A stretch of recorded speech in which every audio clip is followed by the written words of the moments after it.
மஜ்மல் பாய்ஸ்ன்னு சொல்லி ஒரு படம் கேரளாவில் ஓடுறதை விட இங்கே தான் பெரிய சக்ஸஸாக, இங்கே தான் பயங்கர வசூலாக வந்து நம்ம ஊர் ரைட்டர் ஒருத்தர் வந்து ரொம்ப கீழே இறங்கி அதை விமர்சனம் பண்ணதுங்கிறது மனசுக்கு ரொம்ப கஷ்டமாக இருந்தது. எழுத்தாளர் சங்க தலைவர்னு சொன்னோம்னா அதுக்கு 4 பேர் என் ஊர்லேயே சண்டைக்கு வந்துடுவான். நான் ஆண்ட்ரியாவை நினச்சி பார்த்துக்கிட்டேன். சலீம் கோஸை பற்றி சொன்னார். நம்ம எப்பவுமே வேறு மாதிரி இமேஜின் பண்ணோம் இல்லையா. அவர் ஷார்ட் முடிஞ்சோடனே உடனே வந்து கட்டி பிடிச்சி ஒரு முத்தம் கொடுத்தா தான் ரொம்ப பிடிக்கும் அப்படின்னு சொல்லி சொன்னார். நான் ஆண்ட்ரியாவை நினச்சி பார்த்துக்கிட்டேன்.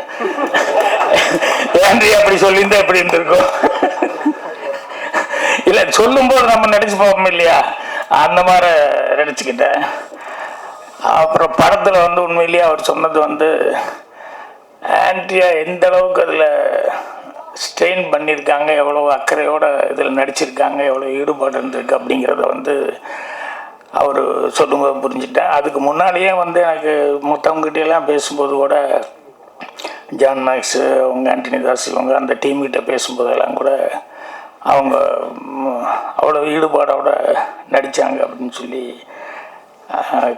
கேள்விப்பட்டோன்னே அது ரொம்ப சந்தோஷமாக இருந்தது. பொதுவாக எல்லா படத்துலையும் ஈடுபாடோட எல்லாருமே நடிக்கிறவங்க தான். இருந்தாலும் சிலது பர்சனலாக சில கேரக்டர்ஸ் அப்படிங்கிறது ரொம்ப லைக் பண்ணிட்டாங்க அப்படின்னு சொன்னோம்னா அது வந்து ரொம்ப இன்வால்மெண்ட்டோடு நடிப்பாங்க. நிறையா படங்கள் வந்து லேடி ஓரியன்ட் படங்கள் வந்து அந்த காலத்தில் வந்தது. இப்போ இந்த படம் பண்ணியிருக்காங்க. ஸோ ஆண்ட்ரியா அவங்க டைரக்டரும் வித்தியாசமாக இதை பற்றி சொன்னார். நான் வரும்போது மனைவி வந்து அவர் ரொம்ப அப்ரிசியேட் பண்ணி சொன்னார். என்ன ஒரு பாட்டு பார்த்தார் பொழுது, நான் வேறு ட்ரெய்லர்லாம் பார்த்தேன். இந்த அனிமல்ஸ் எல்லாம் வச்சு ஒரு பாட்டு இங்கே ப்ரொஜெக்ஷன் பார்த்தார் பொழுது. அதை பற்றி சார் அவ்வளவு நல்லா இருந்தது. நான் இது வரைக்கும் நான் பார்த்தேன், இவ்வளவு நல்லா நான் பார்க்கல அந்த அனிமல்ஸை வச்சு அப்படிங்கிற மாதிரி. நான் எங்கடா மிஸ் பண்ணிட்டேன், நான் ட்ரெய்லர் பார்த்தேன், மற்றதெல்லாம் பார்த்தேன், அது இங்கே மிஸ் பண்ணிட்டேன் அப்படின்னு சொல்லிட்டு ஃபீலிங்காக இருந்தது. அந்த அளவுக்கு இந்த காட்டுக்குள்ளே அப்படின்னு சொல்லும்போது அந்த நேச்சராக இருக்கக்கூடிய விஷயங்கள் நிறைய நல்லா இருக்கும். அதனால் ஆக்ஷன் அது பிரியர்களுக்கு படமாக பிடிக்கும். ஆண்ட்ரியா வேறு லேடி ஓரியன்ட் அப்படிங்கிறதுனால கண்டிப்பாக எல்லாருக்கிட்டையுமே ஒரு எதிர்பார்ப்பு இருக்குது. அந்த எதிர்பார்ப்பு அளவுக்கு படம் சக்ஸஸ்ஃபுல் ஆகும் அப்படின்னு சொல்லிட்டு இப்போ அட்வான்ஸாக வாழ்த்துக்கள் தெரிவிச்சுக்கிறேன். ஒரே ஒரு விஷயம், எப்படி இருந்தாலும் கான்ட்ரோவர்சி வரும்னு தெரியும், வேறு வழி இல்லை. என்னென்னா இந்த மஜ்மல் பாய்ஸ்ன்னு சொல்லி ஒரு படம் அவ்வளோ பிரமாதமாக நம்ம அவன் ஊரில் எடுத்த ஊரில் கேரளாவில் ஓடுறதை விட இங்கே தான் பெரிய சக்ஸஸாக, இங்கே தான் பயங்கர வசூலாக வந்து ஓடிச்சு. இந்த மாதிரி நிறைய படங்கள் வந்து அந்த காலத்தில் வேறு லாங்குவேஜில் எடுப்பாங்க. சங்கராபரணம் வந்து அந்த அளவுக்கு அப்படியே தெலுங்கு கொண்டு வந்து ரிலீஸ் பண்ணாங்க. அது அந்த அளவுக்கு ஓடிச்சு. செம்மீன் அந்த காலத்தில் எடுத்த படங்கள் ஓடிச்சு. இப்படி வந்து நிறைய படங்கள் அடுத்த ஊரில் எடுக்கிறது வந்து லைக் பண்ணுறாங்க ஜனங்க. அதனால் வந்து அதில் ஏதோ ஒரு விஷயம் இருக்கிறதுனால தான் அந்த அளவுக்கு போயிருக்கு. ஆனால் நம்ம ஊர் ரைட்டர் ஒருத்தர் வந்து ரொம்ப கீழே இறங்கி அதை விமர்சனம் பண்ணதுங்கிறது மனசுக்கு ரொம்ப கஷ்டமாக இருந்தது. ஏன்னா அவர் நல்ல ரைட்டர், பெரிய ரைட்டர், பேர் வாங்கினவர். அது ஏன் வந்து மனசுக்கு வருத்தமாக இருக்குது அப்படின்னு சொன்னோம்னா, அது படத்தை மட்டும் விமர்சனம் பண்ணி ஒரு வார்த்தையை விட்டுருந்தா பரவாயில்ல, வேறு மாதிரி வார்த்தைகள் விட்டார். அதாவது படத்தை பற்றி விமர்சனமோ இல்லை படத்தை டைரக்டர் அதை பற்றி விமர்சனம் விட்டு பொதுவாக கேரளாக்காரங்க அதில் நடித்த நடிகர்கள் கேரளாக்காரங்க அப்படின்னு சொல்லிட்டு இந்த மாதிரி ஒரு வார்த்தை விட்டது அப்படிங்கிறது அது தமிழனுடைய நாகரிகமாக இல்லை, நம்ம பண்பாடும் கிடையாது. ஏன்னா நம்ம எல்லாத்தையும் பாராட்டி தான் சொல்லிக்க முடியும், யாரையும் வந்து அவ்வளோ இறங்கி விமர்சனம் பண்ணல. ஸோ ஒரு ரைட்டர் வந்து அப்படி விமர்சனம் பண்ணார் அப்படிங்கும்போது ரொம்ப கஷ்டமாக இருந்தது. என்னென்னா சினிமாவில் வந்து என்ன வேணாலும் நீங்கள் விமர்சனம் பண்ணலாம். அந்த படத்துலேயே வந்து ஏதாவது எனக்கு அது பிடிக்கல, நீ தமிழ்னு இப்படி காமிச்சிருக்க அப்படி காமிச்சிருக்க அப்படிங்கிறது இந்த மாதிரி வர்றதுங்கிறது தப்பு இல்லை. படத்தில் அது சரியில்லை இது சரியில்லைன்ட்டு பர்சனலாக வந்து அந்த ஊருக்காரங்களை அப்படின்னு சொல்லி அப்படி பேசுனது அப்படிங்கிறது தான் ரொம்ப ஒரு கஷ்டமான ஒரு சமாச்சாரம். நான் அந்த நேரத்தில் சொல்ல அப்புறம் வெளியூர் அங்கேயும் சுற்றினது. அப்புறம் 2வது சூட்டோட சூடாக பேசி எரிய நெருப்புல மறுபடியும் கொஞ்சம் எண்ணெய் ஊற்ற மாதிரி வர வேண்டாம், கொஞ்சம் சூடெல்லாம் அடங்கட்டும் அப்படின்னு சொல்லிட்டு தான் விட்டேன். இது கூட இப்போ நான் பதிவு பண்ணுறது எனக்காக மட்டும் இல்லை, இந்த தமிழ்நாட்டில் யாருமே அதை பற்றி ஒன்றும் கண்டுக்கவே இல்லையா அப்படின்னு சொல்லிட்டு அந்த கேரளா பீப்புள் அவங்க நினைக்கக்கூடாது. அதுதான் நான் வந்து பதிவு பண்ணுறேன். தமிழ்நாட்டில் அப்படி கிடையாது. தமிழ்நாட்டிலையும் அது மாதிரி எல்லாம் வந்து வர்றதை வந்து கண்டிக்கிறதுக்கு ஆட்கள் இருக்கிறாங்க அப்படின்னு சொல்லிட்டு. ஏன்னா இப்போ நம்மளே படம் எடுக்கும்போது, இப்போ அண்டைய நாட்டில் எடுக்கும்போது, பாலக்காட்டு மாதவன் எடுக்கும்போது அதை அவ்வளோ பேர் அப்ரிஷியேட் பண்ணுற மாதிரி எடுத்தேன்.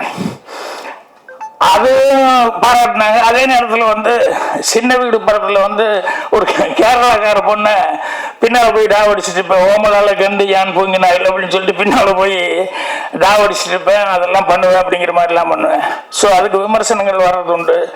மௌன கீதங்களில் ஒரு லாட்ஜில் போய் நான் தங்க போகும்போது, இங்கே எல்லா ஸ்டேட்டும் உண்டு சார் அப்படின்னு சொல்லிட்டு, தமிழ், தெலுங்கு, கன்னடா, மலையாளம் அப்படி இப்படின்னு சொல்லிட்டு அது ஒரு தப்பான இடத்துல போய் தங்குறாரு அப்படிங்கிற மாதிரி சொல்லி, இதுக்கு வேற இடத்துல வரல, நான் கர்நாடகாவில் வந்துச்சு, எப்படி எங்கள் ஊர் சொல்லலாம் அப்படின்ட்டு. அந்த ஊரில் மட்டும் இல்லாத மாதிரி அந்த நேரத்தில் பெரிய பிரச்சனை வந்தது.